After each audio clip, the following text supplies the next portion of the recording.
कहते हैं कि ज़मान पार्क में बच्चों को जलाया जाता, जादू टोना होता था। मैं सोचती हूँ इस मुल्क में किसी भी तरह का कोई भी आप इल्ज़ाम किसी पे भी लगा सकते हैं। अब एक औरत क्योंकि वो पर्दा करती है, वो एक नेक औरत है, वो एक पढ़ाई करने वाली औरत है, तो आप उसको कहेंगे ये जादू कर रही है। खान साहब की लीडरशिप में भी कुछ गलतियाँ हुई थी खान साहब से। वो खुद ही कहते हैं ना कि उनसे उन्होंने गलत लोगों पे एतबार किया।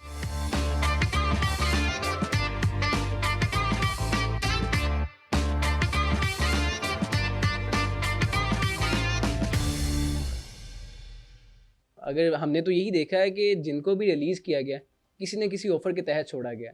ऐसा तो कुछ नहीं आप हुआ। देखिए ये लोगों वैसे की कोई आपको ऑफ़र आती थी?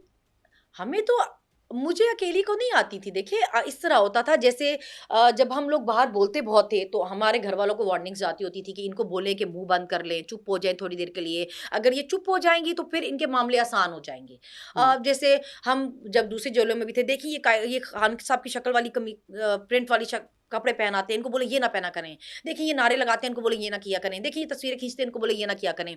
फिर जब इलेक्शन का टाइम आया तो जिन लोगों ने पेपर्स जमा कराए ना उनके लिए बड़ा मसला होगा। तो हमने तो कराए ना कंटेस्ट करने के लिए, मैंने भी कराए, आलिया ने भी कराए, डॉक्टर यास्मीन ने भी कराए और हमने तो करवाए भी। आलिया ने हमज़ा शहबाज के खिलाफ करवाए, जी, जी, बिल्कुल। डॉक्टर साहब ने नवाज़ शरीफ के लिए, मैंने मरीम नवाज़ के मुकाबले पे करवाए। तो हमने तो कभी किसी ऑफर को अपने जूते पे भी नहीं लिखा, जो मर्ज़ी ऑफर्स देते रहें। फिर दिया जी रिज़र्व सीट्स वाले जो आएँगे ना जी, इनको नहीं छोड़ेंगे। तो हमने तो नहीं कहा, डॉक्टर साहब ने पूछा कि मैंने इस तरह नाम देना है, हमने कहा जो आपको ठीक लगता है करें। हम तो कभी किसी की ऑफर से डरे नहीं। इवन जब मैं और आलिया हम हमें सरगोदा लेके जा रहे थे, हमें उस दिन भी कहा इन्होंने कि आप लोग क्यों अड़ के बैठे हुए हैं? आप लोग क्यों नहीं मान जाते? आप ये क्यों नहीं लिख के दे देते सिर्फ कि हम सोशल मीडिया यूज़ नहीं करेंगे, हम किसी एक्टिविटी में पार्टिसिपेट नहीं किया अच्छा। करेंगे, हम चुप हो जाएँगे थोड़े अरसे के लिए। आप हो जाना चुप थोड़े अरसे के लिए। तो मैंने और आलिया ने सेम बात की, हमने बोला क्यों हम किसी के घर से लेकर खा रहे हैं? हमने अपनी ज़ुबान गिरवी रखवाई हुई है, हम क्यों चुप करें किसी के कहने पर? अगर हमें लगेगा कि हम सही बात नहीं कर रहे, तो हम चुप करेंगे। हम किसी के कहने पे चुप नहीं करेंगे। अच्छा, एक वाक़या जो कि आपके वालिद के थ्रू हमें पता चला कि एक रात ऐसी आई कि कुछ ऐसे लोग थे जो आपको रात को 2 ढाई बजे किसी जगह पे शिफ्ट करना चाह रहे थे। हुँ। वो क्या मामला था? कुछ ऐसा हुआ वो था ऐसा वैसे? हुआ ना, इनको पता चला कि हमारी फैमिली चली गई है कोर्ट। तो सुबह हमें कोर्ट ने कहा हुआ था कि आप प्रोड्यूस करें हर हाल में सुबह। मैं और हुँ, तैयबा हम दोनों थे। तो ये रात में कोई ढाई बजे आए तो हम जब हमारे जो जिस सेल में हमें रखा हुआ था वो विमेन थाना तो नहीं था, हुँ। वो तो मेल पुलिस स्टेशन था, हमें लीगली तो वहाँ रख ही नहीं सकते थे, चूंग थाना जो है।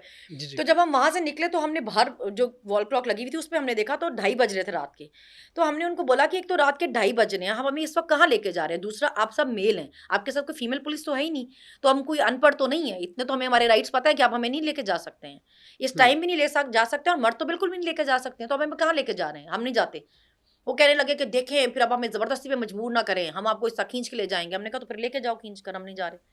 फिर हम लोग सीढ़ियों तक तो आ गए हुए थे, मैं और तैयबा हम सीढ़ियों पे ही बैठ गए। हमने कहा फिर खींच के ही लेके जाओ अब, हम तो नहीं जा रहे इस तरह। फिर उनको हुआ कि अच्छा ठीक है उठो, जाओ अंदर जाओ वापस। तो फिर हम वापस अंदर चले गए।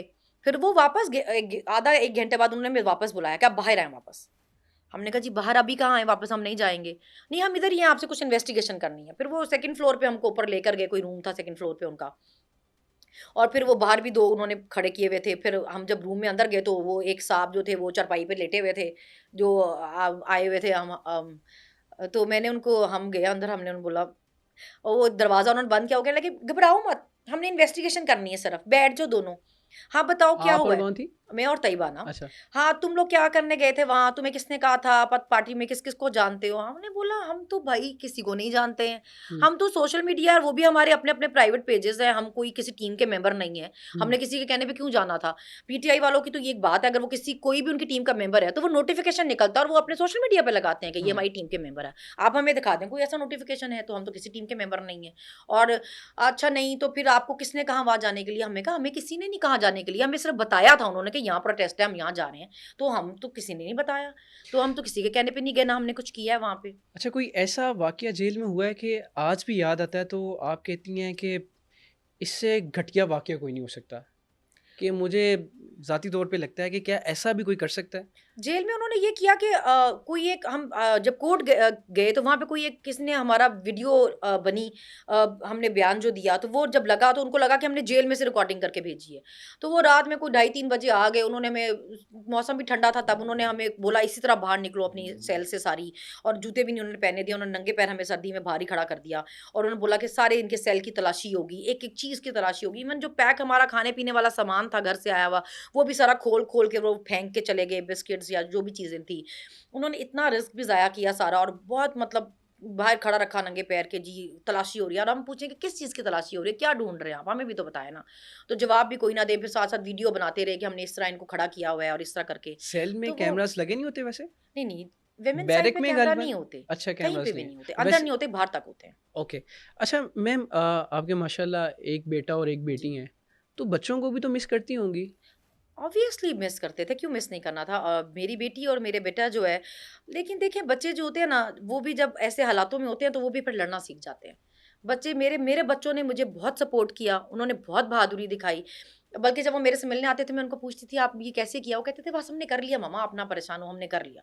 मेरी बेटी ने नाश्ता बनाना सीखा इस सारे टाइम ने, वो अपने क्योंकि वो छोटी जो हाँ, छोटी तो इतनी नहीं है माशा माशाल्लाह, बड़ी है। 13 साल है जी, गल जी, 13 साल 13-14 की है। साल मुझे मैंने याद है एक दफ़ा एयर फ्रायर में उसके हाथ पे लग गया था, और मैं इतना बोली कि तुमने खुद से हाथ लगाया ही क्यों एयर फ्रायर को?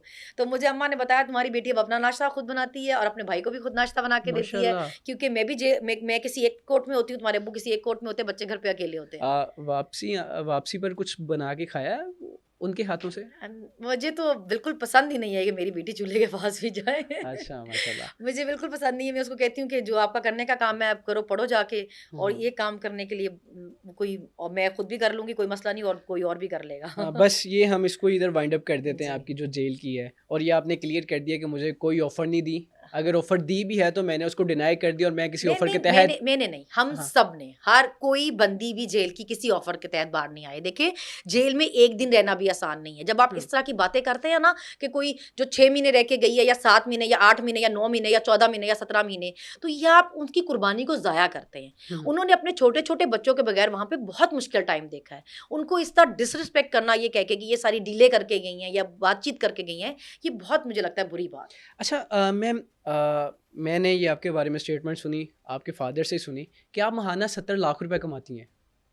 आप 70 लाख रुपए महाना कमाती हैं? देखिए, मेरे अब्बा ये करते हैं कि मेरे अब्बा जो हमारे शेयर्स हैं ना, हुँ, जो हुँ। मेरे अब्बा ने हमारे नाम पे रखे हुए हैं या किए हुए हैं, वो उनको हमारा ही कंसिडर करके बोलते हैं ना, कि ये मेरे बच्चे का शेयर है, ये मेरे बच्चे का शेयर है, ये मेरे बच्चे का शेयर है। और जो उन्होंने हमारे नाम पे शायद रखे भी हैं, मैं इन चीज़ों में उनसे नहीं पूछती।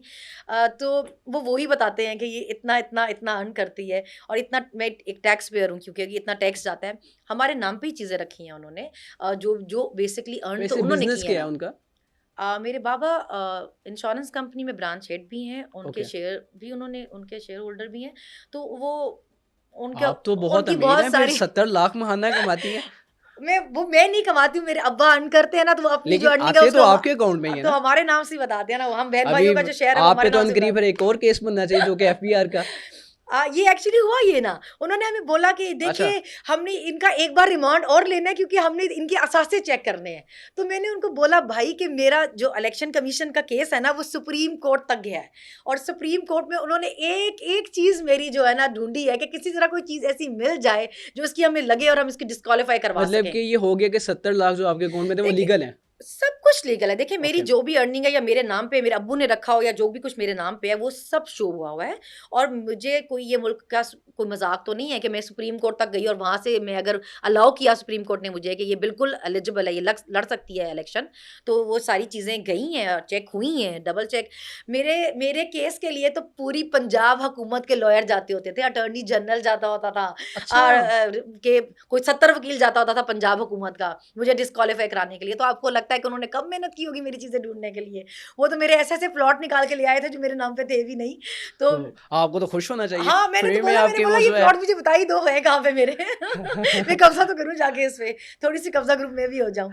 तो मेरी तो एक-एक चीज़ सुप्रीम कोर्ट में गई हुई है, और वहाँ पे से अप्रूव हुई हुई है।